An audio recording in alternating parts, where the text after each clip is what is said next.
What we're going to do today is a personal coaching video for a chap called Lee Miles. He sent me some videos, and what he's done is asked me to analyse his videos, doing a personal coaching session for him, and this is it. Right, so what we're going to do in there's going to be 3 sections to it. Section 1 is going to be the front view and what we've seen from the front view. Section 2 is going to be the side view, what we've seen from the side view, and section 3 is going to be pointing out where I found the anomalies are in his throw and what he can do to improve them. So Lee, here we go. Section 1. So here we are in section 1, and we're going to have a look at the front view. As you'll see, I've slowed it down into slow motion so it exaggerates and it shows you exactly what I've seen and what I'm going to advise you to do and why I'm going to advise you to do it. Number one, what I'd like to say straight off is you've got a very good solid stance in a way, and you've got a very good solid throw in a way, because you've got a nice level elbow, which is what I tell everybody. You've got that nice tick-tock throwing action, but there's some things that you could do to improve it that I think would assist and help you with your accuracy and your consistency in a big way. Right, so the first one, like I say, from the front is when you're standing to address the board, Lee, I've noticed that you're standing, as I say, toe to the hockey, but that isn't the best way to stand. I'm sure you'll have seen 1 or 2 of my videos where it shows you how to stand and address the board.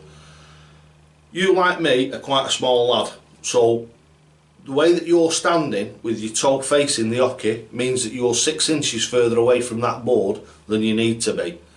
If you get your foot, and instead of having the hockey here and your toe onto the hockey like that, if you start off by turning and putting your little toe against the hockey, don't go straight on like I do, like this to start off with. Go with your toe onto the hockey like that. That will bring you about 4 inches nearer the board out of the 6. The other thing that I've noticed from this, and you'll see in the slow motion section, that as you're setting yourself up, you're leaning forward, which means you're leaning downwards. For us lads that are quite short, small man syndrome and all that, if you lean forward, you're making the board physically higher to throw at, so basically you're chucking up at it. What I would advise you to do, instead of leaning forward, and what you're doing is you're leaning up on your tiptoe on your back foot, try and stand solid and straight to start off with just putting the weight on your front foot.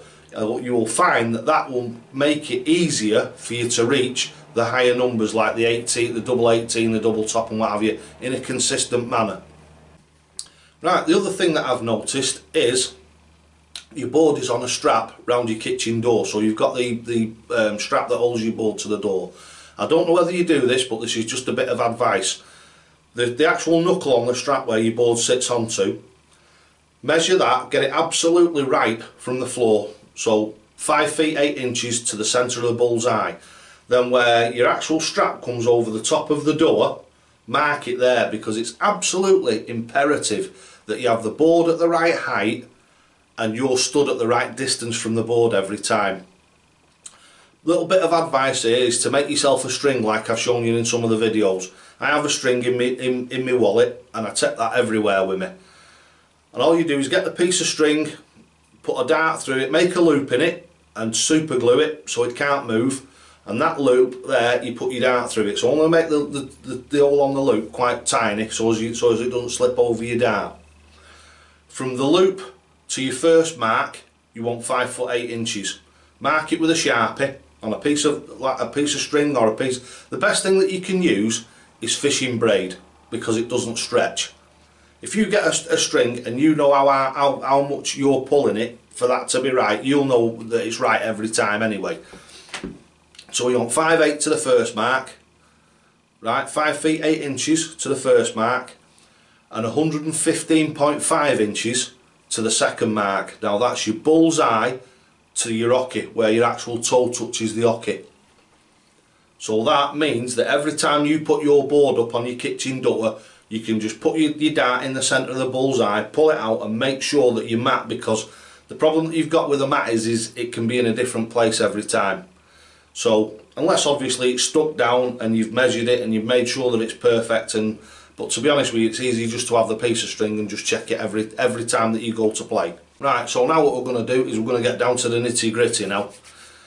So what's happening is when you're addressing the board, number one, because your toe is facing the hockey, instead of you being, I'll do it right-handed like you, instead of you being like this to throw your darts, you're stood like this. So that automatically is pushing your arm over to one side. So you're throwing from the front of your body instead of throwing from the side of it. If you go like that and close your body off, you'll feel where your arm stops, and that will give you a fantastic level of accuracy, that, because it goes to where your arm stops moving like that. You can feel a resistance, and if you throw from there, you'll find that will keep your arm on a very, very straight trajectory towards the board. Also, as you're going to throw the dart, I've noticed, and this is probably another thing because we're quite short and you're leaning forward, as you're pulling the dart back, you're moving your head backwards out. I don't know whether it's out of the way of the dart, I think it possibly might be, but what you're doing is as you're coming back to throw the dart, it looks like you're trying to look over the top of the dart as you're throwing it. So if you watch down here in the corner, you'll see your head goes back like this as you're throwing the dart. The problem that you've got with that is if you keep your head steady and you're looking at something directly in front of you, you've not only got with your eyes, you can't only see things, you have something that's called depth perception. So that is when your brain is calculating how far it is from your eye to the dartboard and back again. So as you're throwing the dart, if you're moving your head, your depth perception is changing. Now it changes at probably 10 to 15 times a second. However, your brain has got to calculate the changing in the difference and also transmit that, then process it and change the way that you're throwing the dart all in that split second for it to land in the right place. So what you're doing there, again, is as I've mentioned before, you're putting another anomaly into your throw. So every little bit where you're moving about, put something more into your throw. The more you put into the throw, the more you've got to get absolutely bang on for it to be accurate all the time. And I see this time and time again with loads and loads of different dart players. Instead of them standing still and throwing from a still position, they're moving about. If you watch Gary Anderson, although he throws from the front, he stays absolutely still between the darts. He throws quite quickly, but if you watch, he's doing exactly the same thing every time. And if you do exactly the same thing every time, that's the only way you're going to achieve a 180. Apart from if you've had a bit of luck. If you don't want it to be luck and you want it to be because you're throwing for a 180 and you know you're capable of hitting a 180, then that is what you've got to do. You've got to take all these anomalies out of your throw. Right, so that is the front view. Don't forget, this video is only the start, because if you try and do too much in one go, then it's going to make things very difficult. Don't forget, Dynamite Dave spent 2 years developing, structuring, building, sitting down thinking about it. I made sketches, I did graphs, I did all sorts of things. And what I did was to try and make me throw as simple, i.e. and as accurate as possible. So what I used to do was I used to film myself like I've just done with you. I'd film myself every day and then go back and review the footage and see in the different places where I'd gone wrong. Now this is very similar to what boxers do. Boxers will watch every fight that they've had. So if a boxer's been and had a boxing match and he's lost, he'll watch that match. He'll also watch his opponent, and that is so as he can then calculate how he's going to approach his game. So it's the same thing with darts. You can video yourself and you can self-analyse it. You can go back and watch this video and then watch your current video and think to yourself, yes, I've stopped doing that, or oh, look what I've started doing now. And this will help you from now right the way through your darting career. Right, so what we're going to do now is go on to section 2. Right, so now we're in section 2, which is the side view. So My analysis of your side view, again, it confirms what I've seen from the front, which is the moving of the head, etc, etc. The fantastic thing about the side view, because you've done it on what it looks like to me a phone, you've got a narrow band where it can actually see you. And the side of the narrow band, on the left hand side I think it is, it'll be on your screen as you look at it, you can see the side of you and you can see your ear. Now if you watch, and this is great, this especially for other people as well as yourself, that you'll be able to see exactly what I'm talking about. Now if you watch, when you set yourself up to throw and you're standing, your arm comes up to throw and half of your ear is behind the line. And then as you're throwing, your head's coming forward. So again, what you're doing is you're changing your distance between you and the board. So this is where a lot of your inaccuracies are going to come from. These are only seem like very, very minor things, but they make a massive difference to how the level and standard that you play at. Don't forget my old saying, a millimetre at the fingers is a centimetre at the board. So every time you're getting a little bit of a difference in your throw, for every millimetre of difference you're getting in your throw that your brain hasn't got the time to recalculate and compensate for before you let go of that arrow, means that you're missing by a centimetre on the board. And when I've looked at the board footage that you've done at the end, it confirms it, absolutely confirms it, because you're hitting 1 or 2 20s and a 5. You're hitting maybe a treble 20 and then a treble 5 and then a 1, or 2 20s and a 1, or 2 20s and then a double top. That's another thing that we're going to come on to a little bit later about why you're flailing and what do you call it, and your darts are going high. So what you're doing, Lee, is as you're throwing the dart, you're coming backwards as you're drawing the dart towards you, and then as you're going to deliver it towards the board, you're moving forward like this.